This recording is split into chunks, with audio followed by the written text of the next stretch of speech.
So this equation right here is one we'll talk about in lab this week too, and it's useful in both boiling point and freezing point calculations.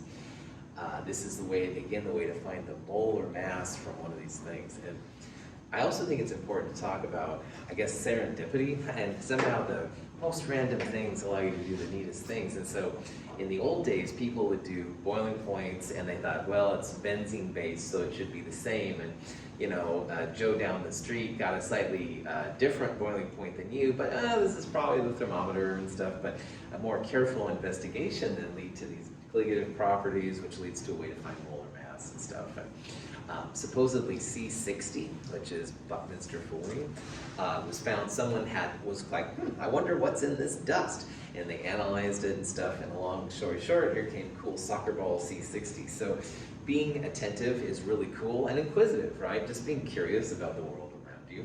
If nothing else, wherever your future takes you and stuff, be curious, man. You'll find sometimes the coolest things running around.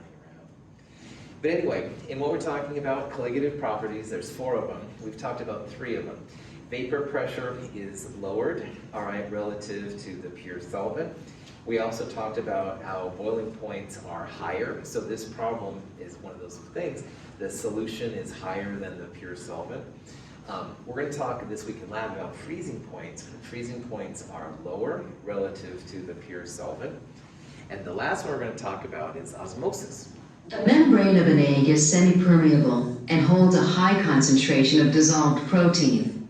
When the egg is in pure water, osmotic pressure causes water to flow into the egg and it swells. In highly concentrated sugar solution, the solute concentration is higher in the sugar water than in the egg. Now osmotic pressure causes water to flow out of the egg. Osmosis, which is also called osmotic pressure, it's the same thing, all right? Osmosis is very interesting, and it's another effect that comes directly from solutions relative to pure solvents. In this example, an egg, which has a hard shell, as you know, you can actually dissolve the egg in vinegar. And if you very carefully then take that vinegar off and you put then what's left of the egg in pure water and corn syrup, very different things happen. So in pure water, the egg expands a lot. And you can see in this picture, the egg is a lot bigger than the egg shell it came from. So what that means then is that somehow the water is going into the egg, all right? On the other hand, you take that same egg that the shell is dissolved and you put it in corn syrup. Now the volume of the egg goes way down. And what that means is that somehow the water which is in the egg is going out of the egg. So here the water went into the egg, here it went out to the egg. So osmosis is all about solvent molecules traveling through some kind of a membrane. And in an egg, that part that's left over once you get rid of the shell, it is permeable, like water molecules can go back and forth. But the solute, whatever is inside the egg, is too big to go through the membrane. So osmosis is usually about solvent movements. And sometimes we're going to see the movement is to go inside, sometimes the movement is to go outside, and we'll talk about the factors that make that possible. Osmotic pressure is literally the pressure of the solvent. So we'll talk in this section a little bit about pressure, but just realize this isn't like PV equals nRT pressure. This is the pressure of the solvent in a solution. And the solvent molecules can push or pull, as it tends to be, for different reasons, and we'll see how this all works out. So to visualize what's happening in osmosis, people will use some kind of thing like this, like a U-tube, and not the one with fun cat videos, but a true U-tube. And in the middle of this U-shaped tube, there is going to be some kind of a membrane. And it's called semi-permeable. Now, you know, membranes can be super tough, but almost inevitably something's going to be able to go in and out of them because they're so small and some of the atoms are small. But in these type of membranes, we're going to assume that only solvent goes back and forth, all right? So the solute is too big to go through. And usually that's a pretty good idea. Like if you think about acetone in water, well, acetone is a lot bigger, a lot more grams per mole than water. So acetone would have higher problems to go through a small hole than little water would. Ionic compounds like NaCl, they are surrounded, the ions are usually surrounded by water molecules. This is the ion dipole force. And this big conglomeration of waters and ions can't go through small holes either. So usually osmosis is pretty relevant, all right, because usually solutes don't go easily through small holes, all right? It's only the small solvent molecules that can go through. So what happens then is the solvent molecules, all right, there's a trend for how the solvent goes. And solvent usually goes from pure solvent to the solution. That's one of the fundamental things that people see. And it has to do with something called entropy. And entropy is one of my favorite subjects to talk about. But I'm not going to talk about entropy until Chem 223. Darn it! So I'm going to tease you again. Juliana brought up something I'm going to talk to you about in Chem 223, and entropy is something else I'm going to talk about. Entropy is really cool, but I can't talk about it right now without getting too excited, basically. So, in osmosis, the part that's relevant to us is that if you have a solution on one side and pure solvent on the other, one of these membranes, the solvent from the solvent side is going to start moving to the solution side, all right? And that's one of the just primary things we see. Just like gravity, you take a ball and you drop, it falls to the ground, it doesn't go up. That's fundamental. This is honestly just as fundamental. And when it comes to entropy, I can at least make an explanation as to why this is going on. So, in osmosis, solution on one side, solvent on the other side, the pure solvent is going to try and go to the solution. And it basically is trying to make both sides have the same concentration. So if you add solvent to a solution, the concentration goes down, all right? More solvent, lower and lower solution concentration. It's trying to make the solution concentration essentially be zero, just like it is for pure solvent. That's not going to be possible, but it can get a lot lower most of the time. So that's why solvent goes to solution, trying to lower it down as much as possible. Any questions on that? Okay. When a solution of higher concentration and a solution of lower concentration are separated by a semi-permeable membrane, one through which solvent molecules can pass but through which solute particles cannot, solvent molecules will pass through the membrane from the side containing the more dilute solution to the side containing the more concentrated solution. This process is called osmosis. Solvent molecules actually move through the membrane in both directions, but because the concentration of the solvent is higher on the right, solvent molecules on the right collide with the membrane more frequently than on the left, resulting in a net flow of solvent from right to left. So in osmosis, if you have pure liquid and a solution, the pure liquid moves to the solution. Now, this was even a slightly different one. We had a concentrated solution and a less concentrated solution. Well, a less concentrated solution is more like a pure solvent, and it will also move to the side of the higher concentration.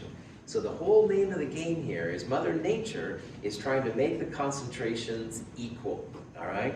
At least closer to zero, or in this case, if you had 1 molar and 0.5 molar, maybe it'd make them both 0.75 or something. But it's going to try to make them both equal. That's kind of the thing. Now, the liquid will travel up a column. So like this is a sugar solution, all right, with a semi-permeable membrane. And what happens is then if the salt water is moving into the membrane where the sugar is, the solution goes up. And you can measure the height of this column, kind of like what we did with mercury back with the pressure, the barometers and stuff like that. And this height of the column, it can be measured in millimeters of mercury and all that kind of stuff to get atmospheres. So it literally is like a measurable length that happens, which is just crazy to me still. I still can't believe osmosis is happening, but it's really neat. But anyway, that's how they measure it. It's like how much higher than this column will go. And finally, gravity starts pulling it down. So there's a limit as to how high the solution will go, but it can get pretty high, as we're going to see. So, osmotic pressure, which is what osmosis is all about. Osmotic pressure usually gets the symbol capital pi, all right? And this isn't the 3.1416 number that you might use in math. This is actually a type of a pressure, P. Now the Greek symbol is kind of pi in Greek symbols, so I guess that's why they gave it pi, I don't know. But anyway, it is a pressure, but it's a different kind of pressure than what we dealt with in PV equals nRT. Those were the pressure of gases, and this is the pressure of the solution. The solvent is pushing, if you will, on the solution, trying to make them equal to each other. So if you see this pi in this section, it doesn't mean, you know, area equals pi r squared or something. It means that this is going to be now a pressure. And there's an equation for pressure. Pressure in osmotic pressure equals ICRT. And I is that good old Van Hoff factor like we talked about earlier. And often in these problems, we won't deal with Van Hoff. It's only when you have sodium chloride or something like that that we deal with it. But C here is moles per liter concentration. This is a molarity.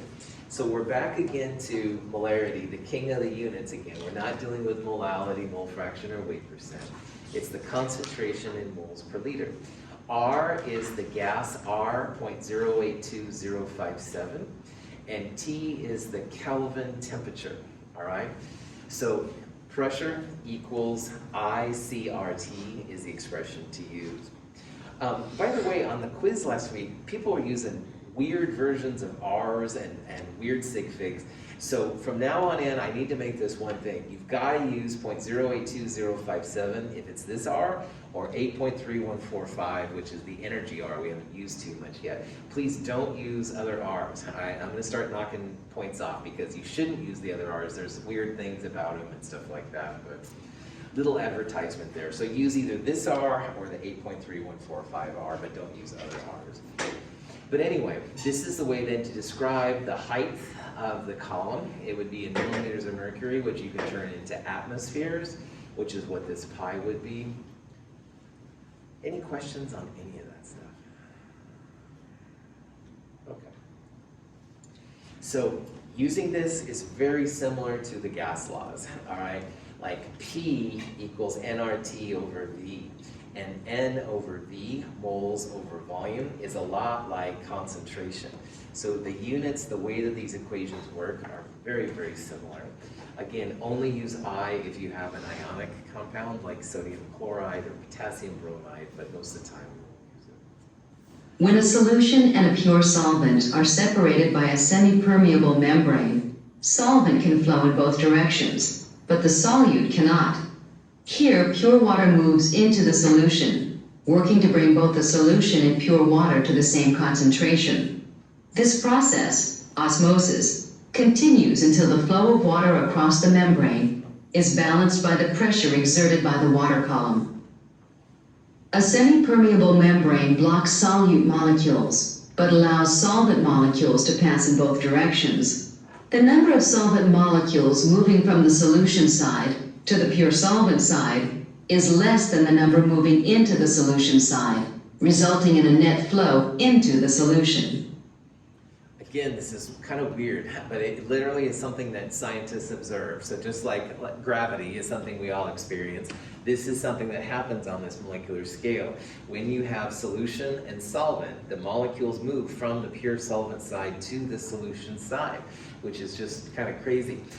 Rationalizing it, this is like that semi-permeable membrane, small holes that water can get through, but the hydrated ions, like the Na+ surrounded by waters, or the big covalent molecules, they don't go through, all right? And that's usually pretty good. So in that case then, like in this example, pure water on the outside and the sugar solution on the inside, water goes into the area with the solution, and it is a type of a pressure. It'll make your solution column go up and stuff like that. Again, most substances have some kind of little holes in them, and something will go through. And in this case, we're thinking about small water molecules going through relative to the bigger solutes. Any questions on that? Okay. So, one place where osmotic pressure and osmosis is super helpful is in biochemistry. And in biochemistry, the molar masses of proteins and stuff is just crazy high.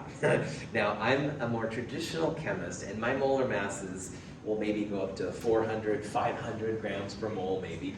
But some of these biomolecules, their molar masses are 10,000 or higher. Same thing we saw with like polymers. Some of those molar masses are just crazy. So here's a question. We want to find the molar mass of hemoglobin. And we are taking 35 grams of hemoglobin and we're putting it into a liter of solution. The osmotic pressure, not very high, 10 millimeters. So that's a centimeter, that's not very big. But it is a measurable pressure, and the temperature is 25 degrees Celsius. And from this information, we can calculate the molar mass of the hemoglobin. So pi equals CRT is the equation we want. And because we're dealing with R, we need pressures in atmospheres, just like we need temperature in Kelvin and all that kind of stuff. So 10 millimeters of mercury divided by 760, the pressure in atmosphere, 0.132 atmospheres. And from that, you can solve for the C in that pi equals CRT expression. Now I'm ignoring I here because hemoglobin is something big and organic, all right? It's not breaking up into positives and negatives, it's just big and organic. We're gonna solve for C. So C equals pi over RT. Here's the pressure from before, R 0.082057, and the temperature in Kelvin, 298. So the concentration comes out to be 5.40 times 10 to the minus 4 moles per liter, which is pretty small.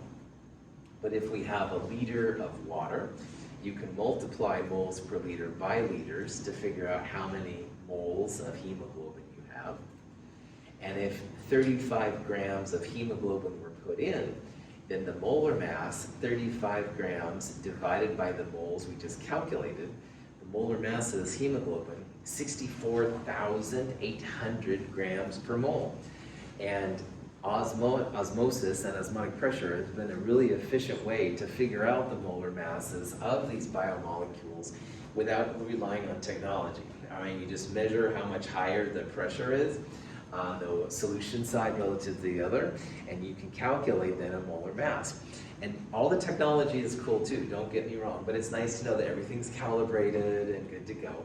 And small but measurable pressures, osmotic pressures, can result in some really meaningful molar masses. So, woohoo! Yay, chemistry. Anyway, questions on this process? Most organic molecules and inorganic molecules, you can use that delta T equals K times M method to find the molar mass. But when it comes to the biomolecules, wow, osmosis is definitely the way to go.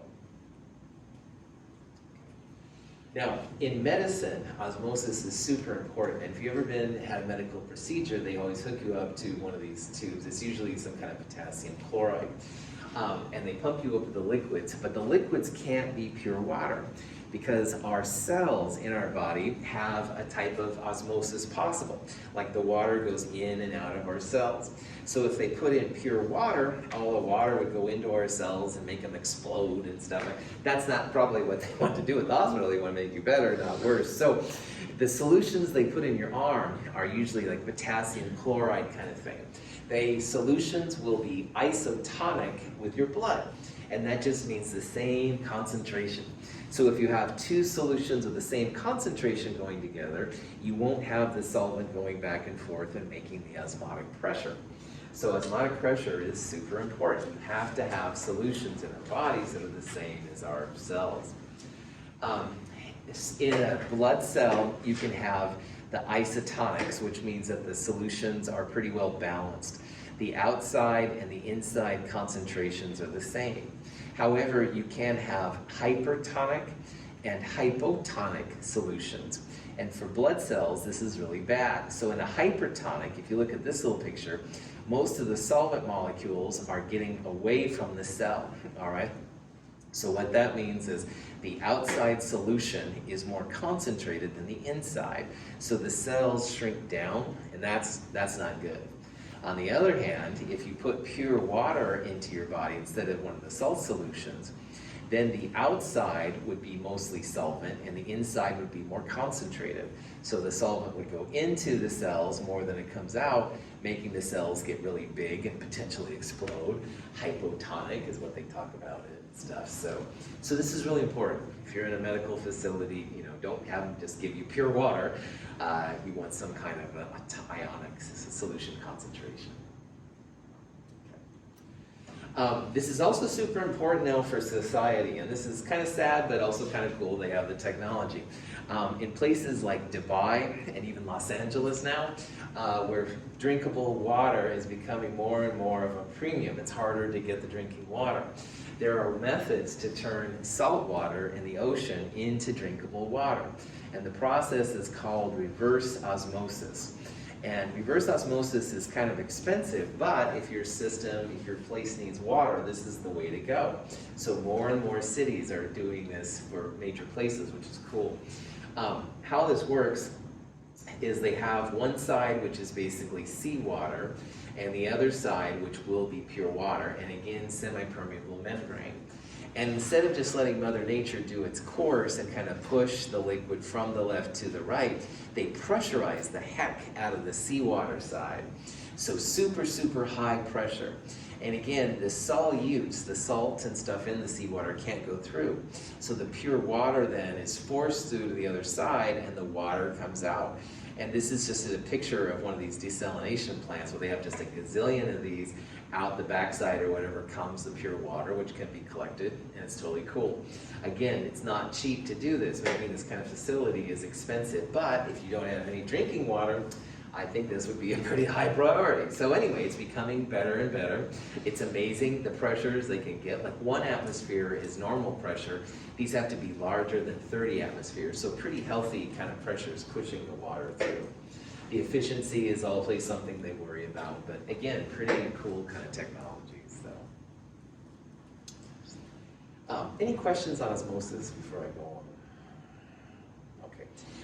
I'm really quickly going to talk about other types of mixtures, homogeneous mixtures. Now, really, most of this section is on the solutions, all right, which are by far the most important for chemists. But there really are other types of homogeneous mixtures. Now, homogeneous just means that 2 different components come together and they end up looking like one type of substance. So like a water solution or something like that. Solutions are what chemists use most of the time, and most of the chemist solutions, all right, the particles are pretty small, all right, 0.2 to 2 nanometers in diameter. And so all the acids and bases, salt water, these kind of things, these are traditional solutions, quote unquote. But in biology, and also types of chemistry, there's also what they call a colloid. And colloids are getting more and more common and more important. Now a colloid is also a solution, so you mix things together, but the particle sizes are a lot larger. So while solutions supposedly about 2 nanometers, they cut it off, colloids go from 2 to 1,000 nanometers, all right, which is a lot bigger than anything. Milk, if you drink milk, or fog, if you see it, these are examples of colloids. And they're very similar to traditional solutions. It's just that the solute particles, if you will, are a lot bigger. And so that's kind of cool. And then even bigger than colloids is what they call a suspension. And suspensions just have huge particles in them. So blood, for example, isn't truly a solution, it's a suspension. The blood molecules are very large, hemoglobin and all that bio stuff like that. Paint is an example, sprays and stuff. So colloids and suspensions are also really important, but chemists, of course, focus more on the traditional solution. But colloids and suspensions have some different properties associated with them that I think are kind of important, and they're kind of cool, especially if you like to hike in the woods, like we'll talk about. But anyway, backing up for a little bit, homogeneous just means everything is into one phase. You don't see like rocks in water, which would be heterogeneous. You would see something that looks just like water, all right? But in a true mixture, you would have more than just water. You'd have the salt, for example, in water, or sugar in water, or something like that. So all of these are other examples of homogeneous mixtures. We've made a huge deal out of solutions because they're so important to chemists, but a colloid and a suspension, they're also homogeneous mixtures. They're just with different properties. In biology, colloids are more common, as I understand, and suspensions kind of are all over the place, but they can be useful. Questions? Okay. The Tyndall Effect is what happens in colloids and suspensions that doesn't happen in a traditional solution. So you take my hydrochloric acid, all right, you're not going to see this Tyndall Effect, but you can do the Tyndall Effect and other things. And a Tyndall Effect, you usually take some kind of laser and you put it through the solution, like through a glass. And pure water or solutions and stuff, you won't see the laser at all. However, if you have then a colloid, like this is a silver colloid, which sometimes people use for health reasons. Anyway, you'll actually see the laser. The laser is like hitting these bigger particles, and it's making something then that our eyes can see. And this effect is called the Tyndall Effect. So here's the top view. Again, this is water, and this is the silver colloid.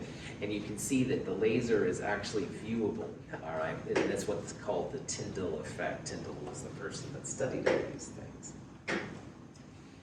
This is kind of a cool effect. If you're ever in the woods in the morning sometimes, and it's bright and early, and the sun is shining through, and you see what's called Jacob's ladders, these kind of things, that's really the Tyndall Effect. It's water going, the light coming through basically like a fog, and a lot of times skylights and stuff like that are that. Here's another example. You can see the light in the true colloid or suspension. This picture tries to imitate what's happening. The light comes through straight, and it basically is bouncing around with different particles. So the light is refracted. You see then kind of the spreading out of the light. So that's why you see it, supposedly. And if you're not certain if you have a true solution or a colloid or suspension, if you shine a light through it, a lot of times that's the way to do it. Now, in a colloid, you have a type of solute and a type of solvent, but they don't usually call them solute and solvent. In a colloid, the equivalent of a solute is what they call the dispersed phase. It's the thing that's inside the other one, if you will. And the solvent is called the dispersing medium. So it's the thing that takes the dispersed phase and kind of gets it inside. It's the same as solute and solvent, they just have different phases of it. And there's lots of different combinations of colloids, all right? So for example, shaving cream, all right, is a liquid in a gas. Fog, as we saw earlier, is a gas in a liquid. All right, milk is essentially a liquid in a liquid, two types of liquid. And you can have solid sols, which are solids and solids. Yogurt is a solid in a liquid, just like jelly and cheese. So there's lots of different types of these things running around. I have a small plain vanilla in a cup to go. That's non-fat, right? That's right. Because I'm on a special diet, and the doctor said I can't have any fat. Yeah, well, there's no fat. Hey, nothing but a strawberry for me, my friends!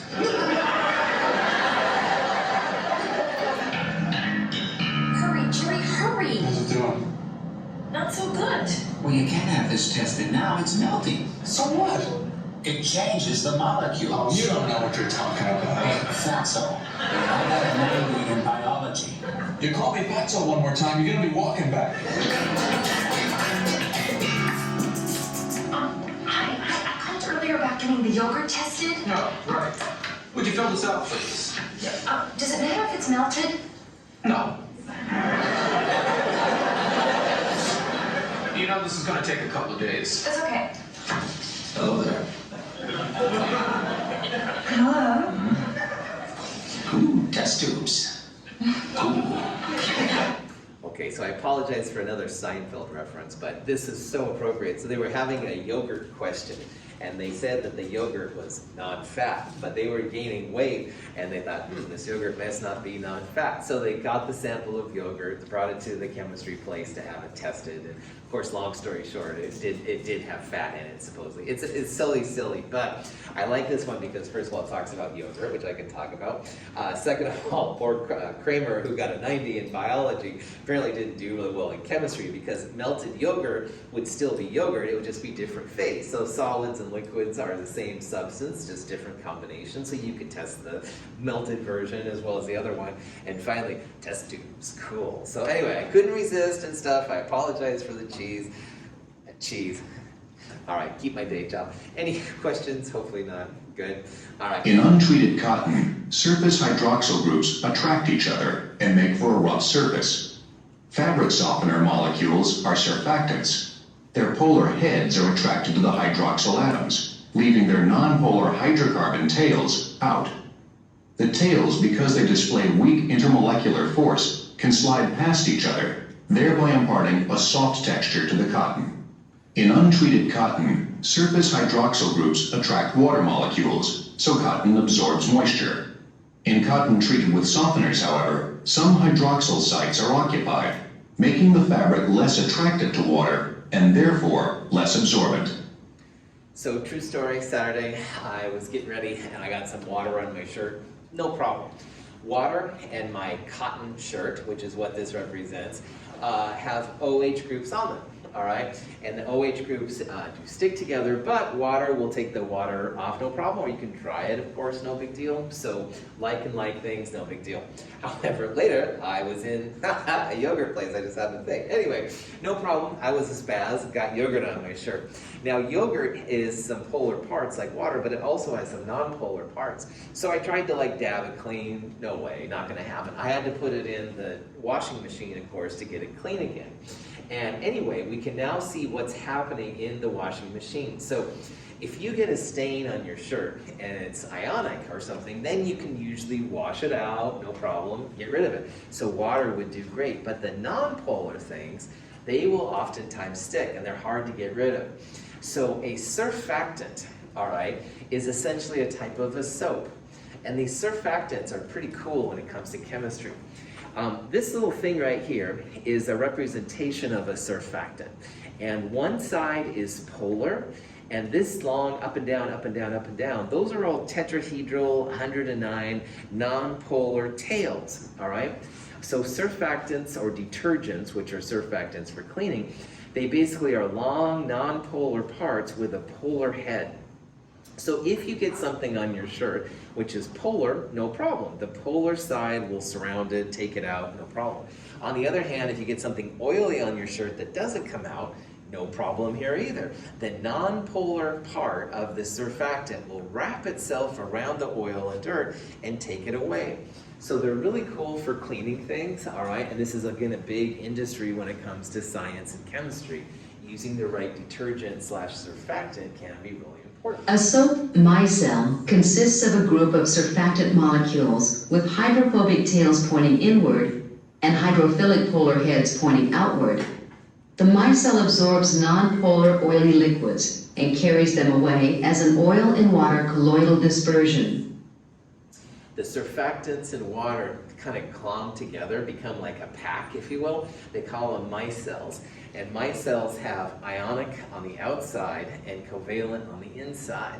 So here's like my shirt with some oil. The micelle goes down, they kind of open up around, and they surround the oily part with the non-polar side. And it pulls then the oil or that kind of glommy side then away from your shirt, making them clean. This is one example of a type of surfactant. And you can see how on one side you've got something ionic. This is a sulfate group. It needs a sodium ion. And then here you've got a whole bunch of 109 tetrahedral sp3 carbon atoms. So the part with the negative right there, that would be like this negative, and this part right here would be these little jagged lines. And again, like dissolves like we said in the initial part. So non-polar sides will like this part of the micelle, the polar side will like this side of the micelle. So it's really cool how these things kind of come together and take it out. So Why don't oil and water mix? The hydrogen bonds between water molecules are too strong to be broken in order to produce a relatively weak interaction between water and the molecules in the oil. Thus, water excludes oil from entering the aqueous phase. cool. So oil and water don't get along very well, generally. And that seems a little weird because after we went through the intermolecular forces, the induced dipole force dipole is like water, and induced dipole would be like oil. So you'd think there'd be some. But water is one of those extreme high hydrogen bonding interactions. So its intermolecular forces are super, super strong. And oil has almost no intermolecular forces, almost completely nonpolar. So it's the difference between those intermolecular forces which allows them not to get along together real well. I mean, some oil does go with water, but not a lot. You can get a little bit of oil in the water, but it's pretty rough. So that's why if you add like some kind of surfactant detergent, that'll accelerate your cleaning process a lot more and stuff than you don't do earlier. So water is usually so cool, but it's not real good about taking out the nonpolar things. Its intermolecular forces are just too strong. Any questions on that? Cool. All right, well that's really it for this chapter. This is kind of cool. Most of this chapter is going to be about the different types of concentration units and going from one to the other. And then the second part will be about using the colligative properties and the different things. We'll tackle all of this more on Wednesday when we talk about problem set 5 and we talk about the lab 2 for some more examples. Any questions? Cool. All right. Have a good day. I'm done with lecturing. We'll stop a little bit early today. Thanks for being here and have a good day. Stay warm and dry outside.